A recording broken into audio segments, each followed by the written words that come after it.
Ta liberté commence là où celle des autres s'arrête.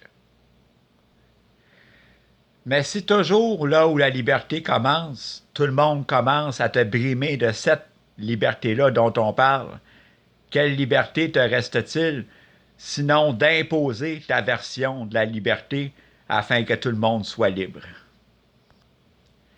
Si moi tu vas avoir une mosquée, puis dans ta mosquée prier Allah, j'ai rien contre ça, mais viens pas brimer ma liberté à moi.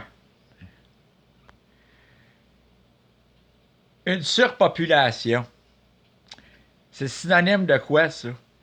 Qu'il faut peut-être faire du ménage sur le disque dur. Mais si on fait du ménage sur le disque dur, c'est que c'est très dur de durement devoir ramollir le tout. Quand en fait, chaque fois où l'on fait cela,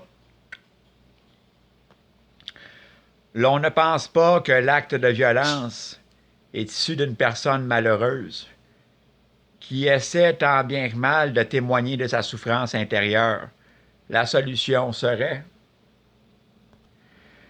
la laisser témoigner de sa souffrance intérieure, mais comme les gens ont déjà assez de leur propre souffrance, quand alors plusieurs ne comprennent pas la leur, alors comment peuvent-ils en parler si personne ne veut les écouter? L'un veut qu'on entende pourquoi il souffre, mais l'autre d'à côté n'est pas intéressé à l'écouter, car il se dit tous ne veulent pas écouter ma souffrance, alors pourquoi écouterais-je celle de mon voisin?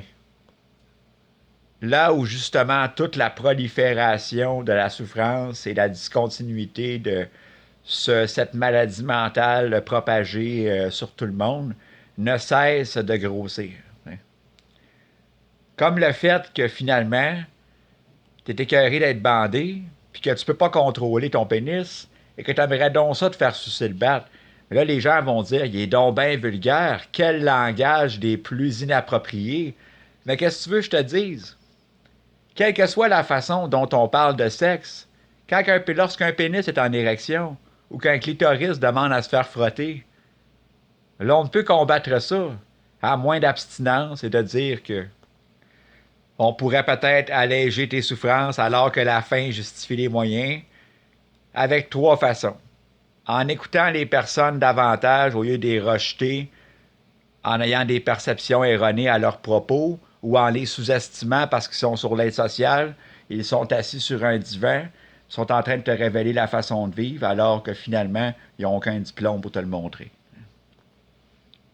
Ou bien, nous crisser une balle mentale, mais sous forme de parole, parce qu'à un moment donné, si tu détruis pas la liberté des autres pour faire la tienne, comment tu penses l'obtenir? Là.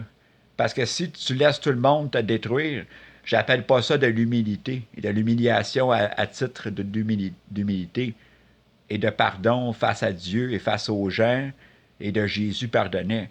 Moi, j'appelle ça juste un crétin qui se laisse piler sa tête par tout le monde. Mais question de perception.